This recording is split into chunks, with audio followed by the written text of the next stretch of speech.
લગ્નના 2 દી થવા આવ્યા, આખું ગામ હનીમૂન કરવા જાય છે. પણ મારે મારી બાયડીને હનીમૂન કરવા લઈ જવી જોઈએ ને.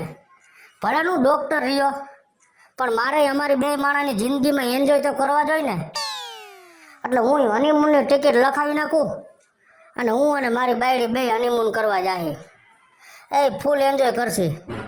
આમાંય છેલ્લા 1 વર્ષ થયા કોરોનાએ થકવાડી દીધા છે.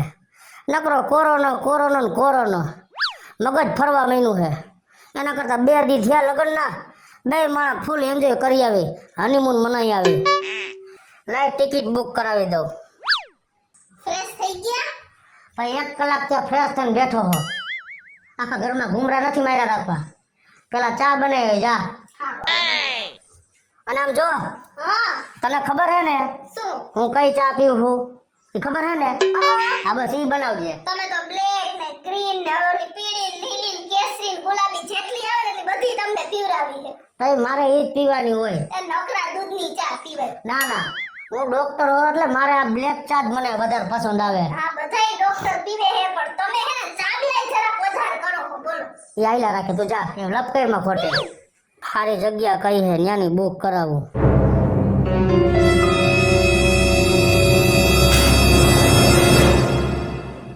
પાછા ટીવી સામે જો વઈના મારા સામું જો એમ કહું છું.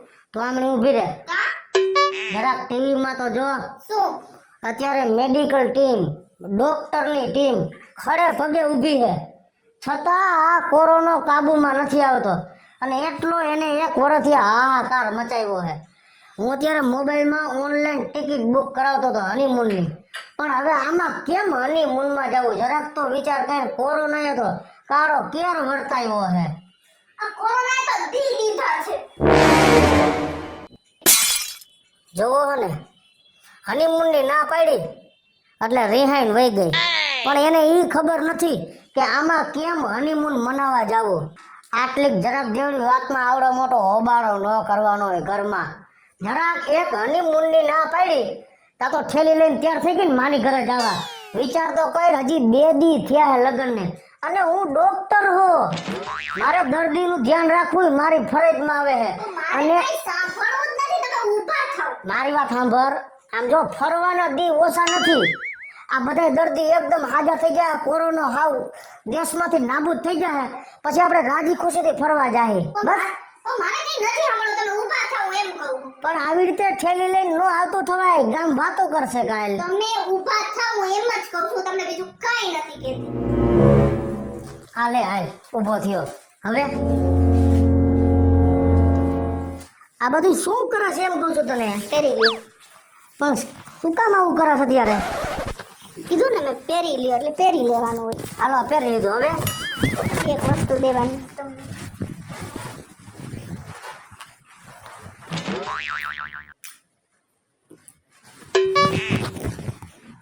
જાઓ અત્યારે જ ડ્યુટી ઉપર જાઓ.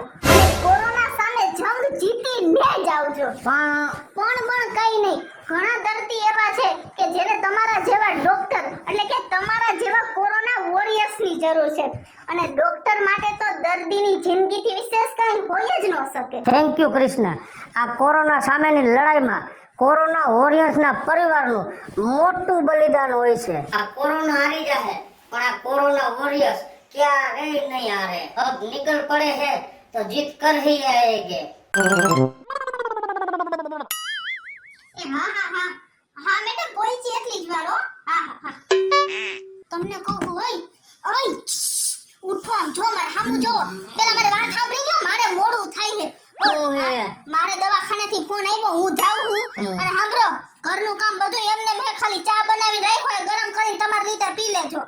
અને આમ સાંભળો, જો બપોર આમાં મોડું થાય તો ખાવાનું તમે તમારી રીતે તમારું કરી લેજો. આ એસી બંધ ન કરતી ચાલુ રહેવા દેજે. પણ રૂમ તો ઠંડો થઈ ગયો. પછી એકના બિલ આવે છે કમાઈને એસી ના નેના બિલ જ ભર્યા રાખવા. આ કાઢીને હોય આ હે ને ચાદર આમ કરીને હોય ગરમી ન થાય. માખી બે તો જવા દે. લપકરમાં બાયણું ઠાલું બંધ કરતી જાજે. એ હા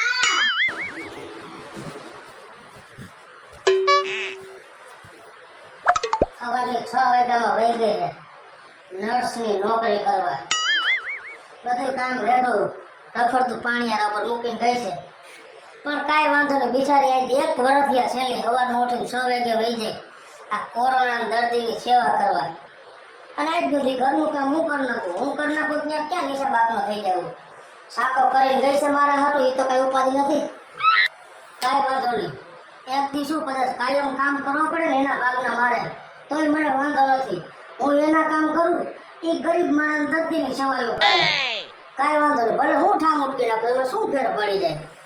બિચારી થાકી જાય ને, ઘરનું કામ કરવું, દવાખાનાનું કામ કરવું, આજ નથી કરીને ગઈ તો હું કરી નાખું, શું ફેર પડે એમાં મારે.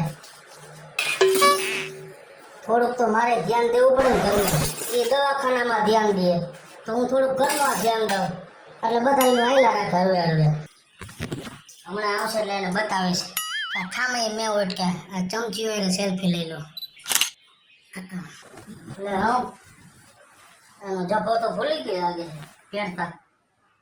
પણ કાંઈ વાંધો નહીં, દવાખાનામાં કેટલા એવા જબ્બા હોય એના મેલો થઈ ગયો એટલે ધોવા હાટું રાખ્યો હોય. કાંઈ વાંધો નહીં, આ ધોઈ નાખીશ અને થોડી ઠંડવાઈ કાઢી નાખું એટલે બિચારી 100 વાગે આવે ને તો એટલે તેનો ઉપાધિ ઓછી અને થોડોક આરામ થાય.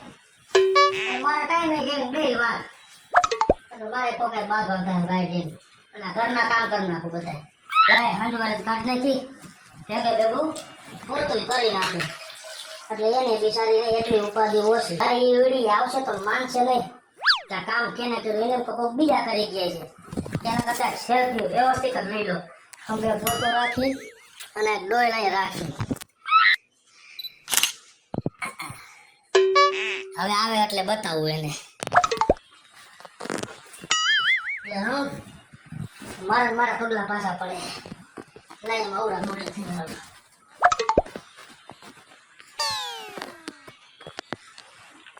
આજે આવશે એમ તો કઈ સારું કામ કર્યું એટલે તેને નિરાશ થઈ ગઈ ઘરમાં. હવે કાંઈ જબ્બો ધોઈ નાખું એટલે કાંઈ તમે જવું હોય ને પહેરી તો વાંધો નહીં, કાંઈ કોકના પહેરવા દવાખાનેથી લઈને એના કરતા ધોઈ નાખવો સારો. આ તો જણને કદર નથી. કેટલા લુગડા છે, સારું ઘણા મશીન લઈ દીધું એટલે ઘડીક વાર નાખી તો ફરે આટાને ધોવાઈ જાય. પણ હું તો એવું કહું થોડાક દીમાં ઓલા મશીન આવી જાય ને કે માણસ નાખી ઘડીક વાર ફૂટ ફૂટ ફૂટ કરી ફેરવીને નાઈને બહાર નીકળી જાય. હાશ થાકી ગયો. એમ તો બાયુના કામ બહુ અઘરા હે. આટલા કામમાં 6:15 વાગી ગયા. હવે લગભગ આવવી જ જોઈએ થોડીક વારમાં. હું તો થાકી ગઈ. અહીંયા બેસી જા તું તારે તેવર નથી રહી. આરામ કર, તું શાંતિ રાખ. હું પાણી ભરતો હોઉં, તારા ઉપાધિ કરીમાં કાંઈ. હજી ઘરના કામે બાકી છે, તમે પાણી ભરતા આવો છો. હું કરતો બીજું કયો છે? તું જરાય ચિંતા કરીમાં. ઘરના કામ મેં બધાય કરી નાખ્યા, જરાય ઉપાધિ ન કરતી તું. હા, બધાય કામ મેં કરી નાખ્યા હે. આ વાત ખોટી છે, તમારી ખોટી છે આ વાત. એટલે આ મારું માઇન્ડ એમ નથી આવતું. નો જાય ને કઈ. એ મને ખબર જ હતી. હું આવતો તમે પાણીનો ગ્લાસ લઈને ઊંચો મૂકો હો તો મારી ગેરેજથી તમે ઘરનું કામ કરો. એ ખોટી વાત ન કરો. આમ જો મને આ વાતની ખબર જ હતી કે તું આ વાત મારી માનીશ જ નહીં. નો જ માનો. એટલે ઈ વાતને મેં સાબિતી આપવા હતો ને મેં ફોટો જ પાડ્યા મારા સેલ્ફી. જી કામ કરતો હતો ને એ બધાને એક એક સેલ્ફી લીધી છે, જોઈ લે. સમજો તો પોતું આયા ને હાવેણી આઈ ઠટ્ટી ગઈ રે. આ મશીનમાં મારો જ જબો નાખ્યો ને તમે. અને તારો મેલો જબો મૂકીને બેઠી હતી ને, જબો નો કહેવાય. આઈ ભલે જી કે તું તારે નર્સનો શર્ટ કહેવાય. શું કહેવાય? એ નર્સનો શર્ટ મૂકીને ગઈ હતી ને એ પછી મેં ધોવા નાખી દો. ઠામણે ઉઠા. એ વાડે વાત તો તમે ડાયા થઈ ગયા હો. એટલે હવે હું તને શું કહું છું, આજથી તું તારે ઘરની બધી ઉપાધિ મેલી દે અને તારે ઉપાધિ ખાલી કરવાની છે ની શેની? કે કોરોનાના જેટલા દર્દી રહ્યા ને એને હાજા કેમ કરવા એની જવાબદારી તારી. અને આજથી આ ઘરના કામ કરવાની જવાબદારી ભગેડીની.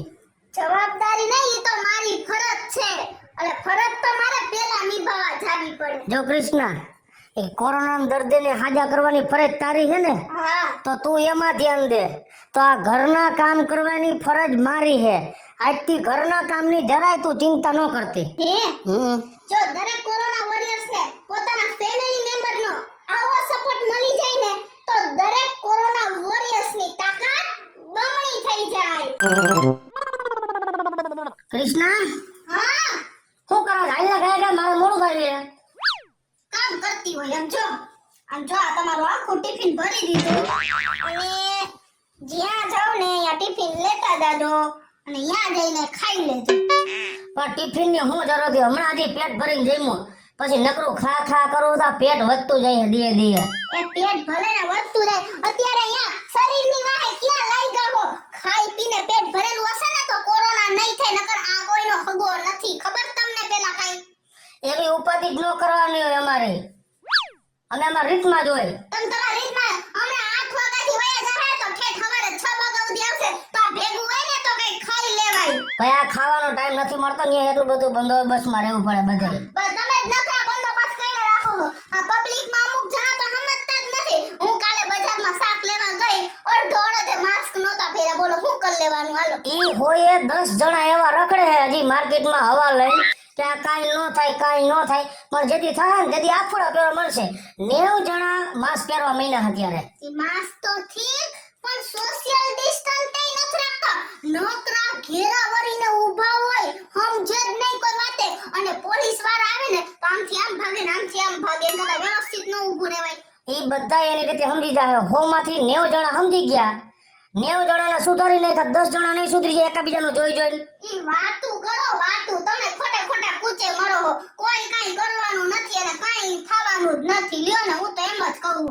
જરાય ઉપાધિ કરવાની નથી. અમે આ બધાયને સુધારવા માટે જ રાતને દી જાગી કે કોઈના પરિવારમાં કોઈને તકલીફ ન પડે કોઈને કોરોના ન થાય એના હેતુ રાતને દી ઉજાગરા કરી. પણ ઈ પબ્લિક તો તમે ભલે ને રાતના દી ઈ લોકો આટલું ઉજાગર કરો હોય ને હું તમને નાઈ નથી પાડતી પણ એમાં અમુક જણા હે ને હુકમ માસ્ક પહેરે છે ખબર હે શું કામ? પોલીસની બીકે 1000 રૂપિયા દેવા પડે ને એની બીકે બાકી કોરોનાની એને કાઈ ઓલી જ નથી બોલો. કૃષ્ણા આ જ્યાંથી મેં ખાખી પહેરી ને ત્યારથી જ મેં પ્રતિજ્ઞા લીધી છે કે આ દેશના લોકોની રક્ષા કરવી એ જ મારો ધર્મ છે. ભલે મારે રાતના દિવસ ખડે પગે રહેવું પડે પણ આપણા દેશના લોકોને કોરોનાથી બચાવીને જ હું રહીશ. હા એમાં કોઈ તમને ના નથી પાડતું પણ તમે હે ને અમુક પબ્લિક જે નથી સમજતી ને એને સમજાવજો ને તમે તમારું ધ્યાન ખાસ કરીને રાખો. તમે જરાય મારી ઉપાધિ ન કરતા ઘરમાં કોઈ. મારા જેવા કોરોના વોરિયર્સની સાથે 33 કરોડ દેવતા ભેગા છે એટલે અમારી જરાય ઉપાધિ તમે ન કરતા. તમારા જેવા દેશભક્તની વાઇફ બનીને તો હું ધન્ય થઈ ગઈ હો. સલામ છે તમામ કોરોના વોરિયર્સને. હેલો મિત્રો જય માતાજી હું છું કૃષ્ણાબેન ઉર્ફે કિશોરી અને કોરોનાની પરિસ્થિતિને ધ્યાનમાં રાખી અને અમે આ વિડિયો બનાવ્યો છે. અમે કોમેડી વિડિયો તો ઘણા બધા બનાવી છે પણ આ એક સમજવા લાયક અને મસ્ત મજાનો સરસ વિડિયો છે ખાસ કરીને કોરોના વોરિયર્સ માટે કે જે આપણી માટે કેટલી મહેનત કરે છે જેની હાલત કેવી થાય છે એના માટેનો વિડિયો છે. જો મારો આ વિડિયો તમને ગમે તો મારી સ્ટાર પ્લસ મીડિયા ચેનલને લાઈક કરો શેર કરો અને સબસ્ક્રાઇબ કરો. બોલો મિત્રો હું છું ભાવેશ બગડી. જો આ વિડીયો તમને ગમે તો અમારા વિડીયોને લાઈક કરો શેર કરો અને અમારી સ્ટાર પ્લસને સબસ્ક્રાઇબ કરો.